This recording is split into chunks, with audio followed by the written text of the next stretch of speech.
There is a very interesting story captured by Daily Nation today, a story that is going to inform the basis of our analysis right now.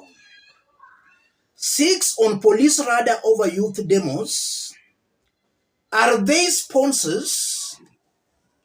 Detectives have listed six prominent politicians, two NGOs and a businessman as being behind the wave of violent demonstrations across the country.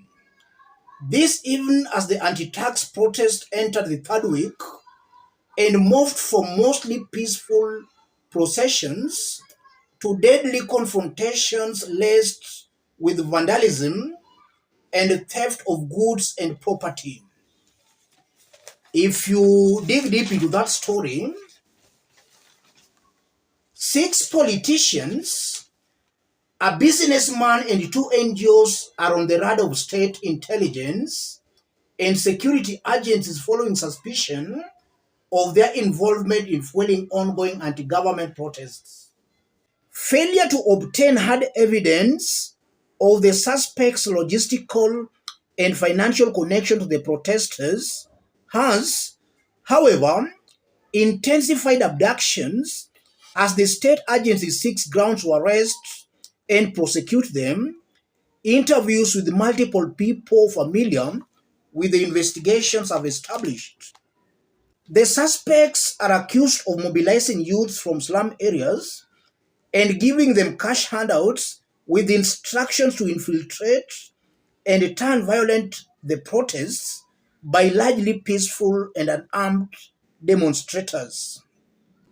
Three politicians from Nairobi, two from Central, one from Rift Valley, a businessman from Rift Valley, and two non-governmental organizations, one local and another international, are suspected to be financing the now 3-week-old anti-tax protests, according to a high-level intelligence brief seen by the Nation.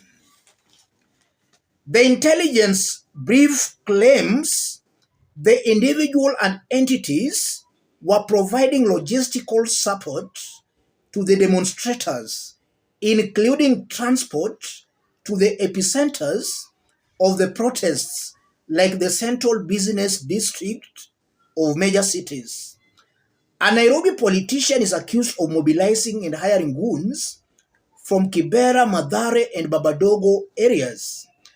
Another politician from Nairobi is said to have held a series of night meetings to plan for the demonstrations, according to the intelligence brief that has been shared with the top security chiefs in Nairobi.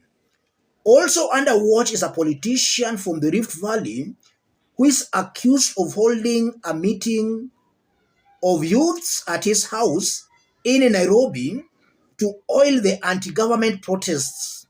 The brief seen by Nation had names of the key suspects, which are, however, withheld for legal reasons. Yes, that's the story as captured by Nation. Nation is reporting that NIS has got some reports that some individuals have been sponsoring these protests. I want us to dig deep into all this for Kenyans to understand what's happening here and why I strongly believe that this is just a way the government is trying to play its usual politics of propaganda. This is purely propaganda.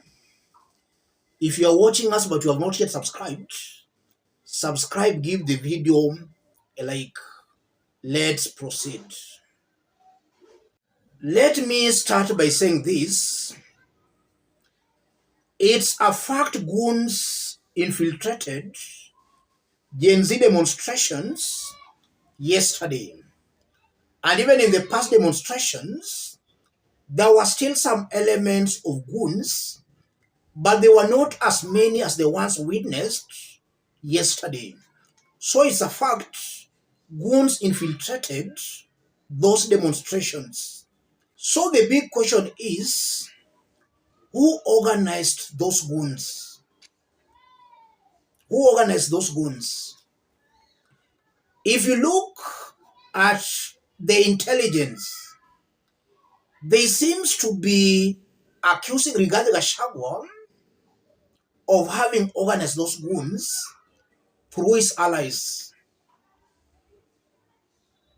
They seem to be accusing Rigathi of having organized the goons, but they're really not telling Kenyans at what stage did Rigathi Gachagua organize those goons. We know that when this demonstration started, Gen Z themselves organized themselves and went to the streets.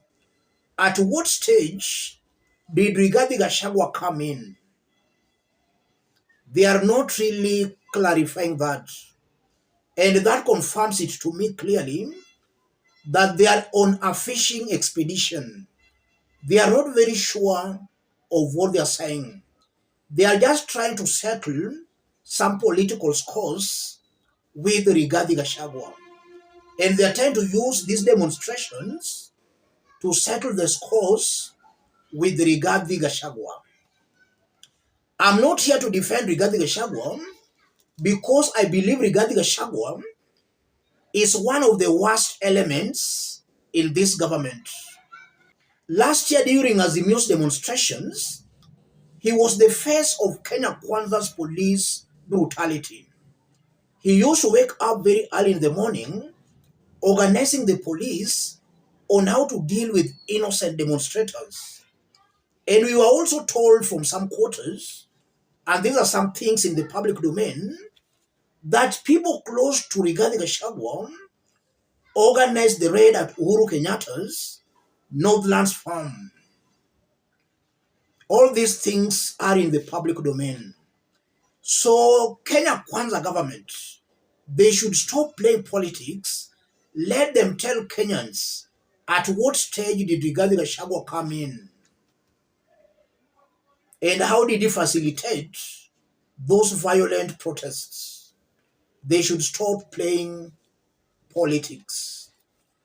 And also, if you look at this statement, or rather, and also if you look at this, I believe this government is seriously confused. There is nothing wrong in giving a protester fair. The Constitution allows Kenyans to protest, and facilitating a protester who is exercising his right is not an illegality. I'm seeing a government totally confused, a government shooting itself on the foot. And also from this, I'm seeing a government that is just trying to save face.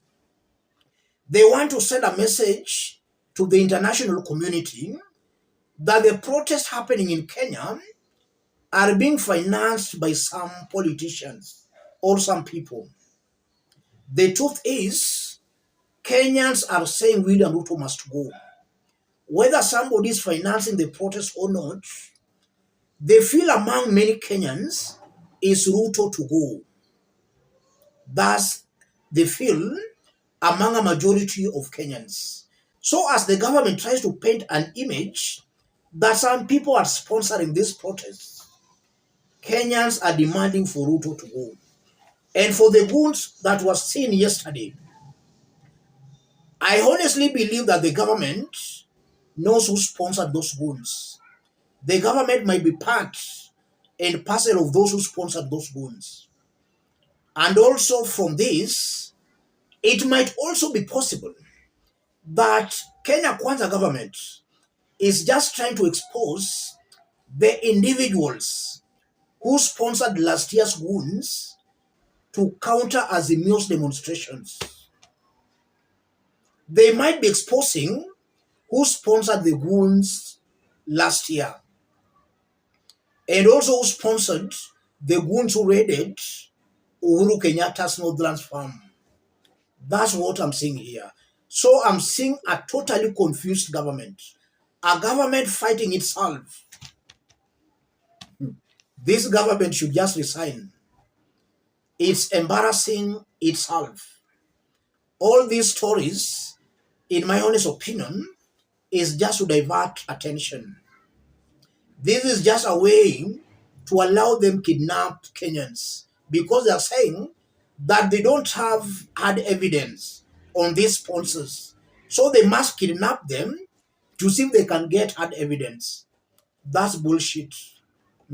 This is a confused government, a government running out of options, a government running rogue. Let me stop it there, ladies and gentlemen. If you are watching us but you have not yet subscribed, subscribe, give the video a like. Any person watching us outside Kenya for the first time, drop a comment, let us know from which part of the globe you are watching us from. If possible, subscribe, give the video a like. Let's meet in our next analysis. Thank you. God bless you. God bless Kenya.